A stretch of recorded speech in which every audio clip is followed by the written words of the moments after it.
ஆகவே ஒருவருக்கு ஒருவர் பாவங்களை அறிக்கை செய்து கொள்ளுங்கள். ஒருவர் மற்றவருக்காக இறைவனிடம் வேண்டுங்கள், அப்பொழுது குணமடைவீர்கள்.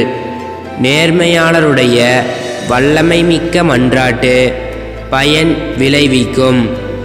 தூய யாக்கோபு எழுதிய திருமுகம் அதிகாரம் 5 16வது இறை திருவசனம்.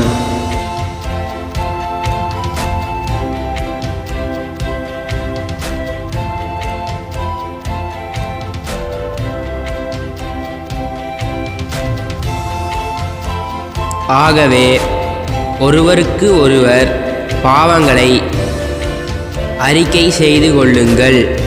ஒருவர் மற்றவருக்காக இறைவனிடம் வேண்டுங்கள், அப்பொழுது குணமடைவீர்கள்.